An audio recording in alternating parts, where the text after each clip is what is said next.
Hello friends, welcome to రుచి వంటిల్లు. ఈరోజు మనం క్యాప్సికమ్ మసాలా కర్రీ చాలా టేస్టీగా అన్నంలోకి ఎలా తయారు చేసుకోవాలో చూద్దాము. ఈ క్యాప్సికమ్ కర్రీని మనం చాలా సింపుల్గా ప్రిపేర్ చేసుకోవచ్చు. అన్నంలోకే కాకుండా చపాతీ, పులావ్, బగారా రైస్లోకి చాలా టేస్టీగా ఉంటుంది. సో లేట్ చేయకుండా వీడియోలోకి వెళ్ళిపోదాం.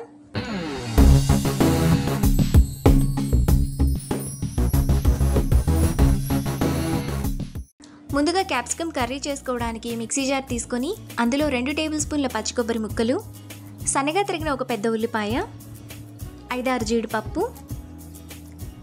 1 టేబుల్ స్పూన్ నువ్వులు, 1 టేబుల్ స్పూన్ ధనియాలు, 2 యాలకులు, 3 లవంగాలు, చిన్న దాల్చిన చెక్క, 1/2 టీ స్పూన్ షాజీరా వేసుకొని కొద్దిగా నీళ్లు పోసి మెత్తటి పేస్ట్లా మిక్సీ వేసుకోవాలి. మసాలా పేస్ట్ను ఇలా వేసుకున్న తర్వాత పక్కన పెట్టుకోవాలి. ఇప్పుడు స్టవ్ మీద ప్యాన్ పెట్టుకొని అందులో 2 టేబుల్ స్పూన్లు ఆయిల్ వేసుకోవాలి.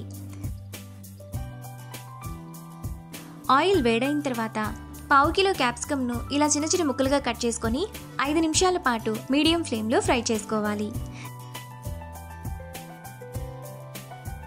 క్యాప్సికమ్ మనకు ఈ విధంగా ఫ్రై అయితే సరిపోతుంది. ఇప్పుడు క్యాప్సికమ్ను ప్లేట్లోకి తీసుకొని పక్కన పెట్టుకోవాలి. ఇప్పుడు అదే ఆయిల్లో 1 టీ స్పూన్ ఆవాలు, జీలకర్ర వేసుకొని ఫ్రై చేసుకోవాలి.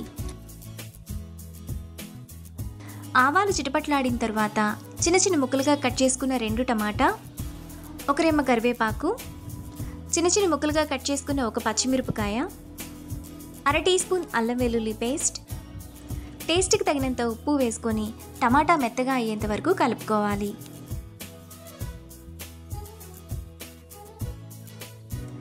టమాటా ఇలా మెత్తగా అయిపోయిన తర్వాత అందులో ముందుగా మనం మిక్సీ వేసుకున్న మసాలా పేస్ట్, 1/2 టీ స్పూన్ పసుపు, 1 టీ స్పూన్ కారం, 1/2 టీ స్పూన్ గరం మసాలా వేసుకొని ఆయిల్ అంతా సైడ్స్కి వచ్చేంత వరకు బాగా కలుపుకోవాలి. ఉల్లిపాయలు పచ్చివి వేసుకున్నాం కాబట్టి ఆయిల్లో మసాలాను బాగా వేగనివ్వాలి. మసాలా బాగా వేగిపోయి ఆయిల్ అంతా ఇలా సైడ్స్కి వస్తున్నప్పుడు అందులో ముందుగా మనం ఫ్రై చేసుకున్న క్యాప్సికమ్, 1 గ్లాసు నీళ్లు పోసుకొని కలుపుకోవాలి.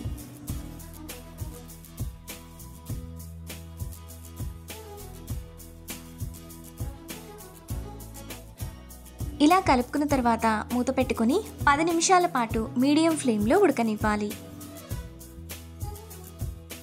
10 నిమిషాల తర్వాత క్యాప్సికమ్ కర్రీ మనకు ఈ విధంగా ఉడికిపోతుంది.